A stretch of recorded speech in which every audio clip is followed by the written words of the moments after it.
فاعوذ باللہ من الشیطان الرجیم بسم اللہ الرحمن الرحیم یا بنی آدم قد انزلنا علیکم لباسا یواری سوآتکم وریشا ولباس التقوى ذلك خیر سبحان ربک رب العزة عما یصفون وسلام علی المرسلین والحمد للہ رب العالمین اللهم صل على سيدنا محمد وعلى آل سيدنا محمد وبارك وسلم۔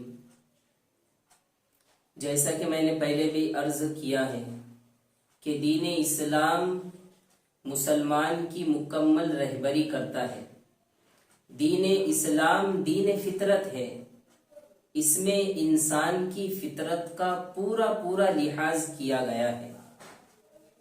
دین اسلام کی تعلیمات میں رہن سہن بھی شامل ہے، کھانے پینے کے آداب بھی شامل ہے، اٹھنے بیٹھنے کے، بات چیت کرنے کے، یہ ساری چیزوں کے بارے میں دین اسلام مکمل رہبری کرتا ہے۔ اور دین اسلام نے انسان کی فطرت کا پورا لحاظ کیا ہے۔ اسی میں سے ایک حصہ اور ایک شعبہ معاشرت کا ہے کہ انسان کا رہن سہن کس طریقے سے ہونا چاہیے، اور ان تمام میں سب سے اہم چیز ہے لباس، کہ انسان کا لباس کیسا ہونا چاہیے۔ آج کل یہ بات کہی جاتی ہے کہ لباس کا تعلق تو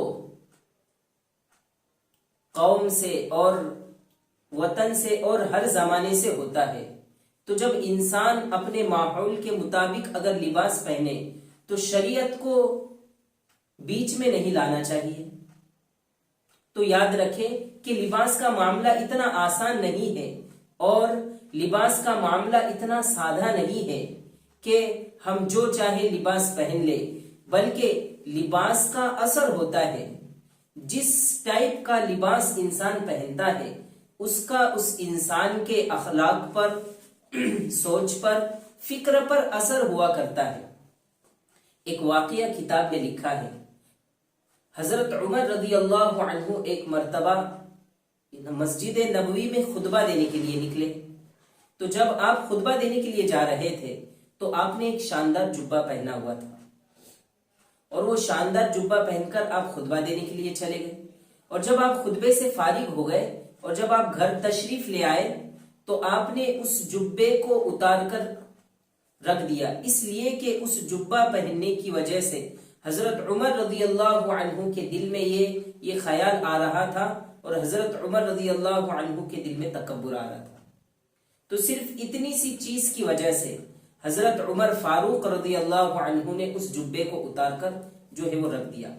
تو اس سے یہ بات ہم کو سمجھ میں آتی ہے کہ انسان کے لباس کا اس کے سوچ پر، اس کے اخلاق پر جو ہے وہ اثر ہوا کرتا ہے۔ حالانکہ جبہ تو کوئی ناجائز چیز نہیں تھی، لیکن اللہ تبارک و تعالی نے جن حضرات کے دل کو پاک اور صاف کر کے رکھا ہوا ہے، تو وہ تھوڑی سی چیز بھی اگر ہو جائے تو فوراً اس کا اثر ان پر ظاہر ہوتا ہے۔ جس طریقے سے ایک سفید صاف ستھرا ایک کپڑا ہے، اگر اس پر کوئی دبا لگ جائے تو فوراً وہ دبا جو ہے وہ دکھ کر آ جائے گا۔ لیکن ایک وہ کپڑا ہے جو سارا کے سارا پہلے سے ہی داغدار ہے، اگر اس پر کوئی دھبا لگ جائے تو وہ اتنا سمجھ میں نہیں آئے گا۔ تو آج کل جو ہماری زندگی ہے ہو بہو ایسی ہی ہے کہ ہماری زندگی کے اندر پہلے سے اتنے سارے گناہ ہیں، تو پھر جس کی وجہ سے اور پھر ان گناہوں کی وجہ سے اگر کوئی داغ بھی اگر جو ہے وہ لگ جائے تو وہ جو ہے ہم کو سمجھ میں نہیں آتا۔ اس کی بات کا خلاصہ یہ ہے کہ انسان کے لباس کا اس کے جسم پر، اس کے اخلاق پر اور اس کے عادت پر جو ہے وہ اثر ہوتا ہے۔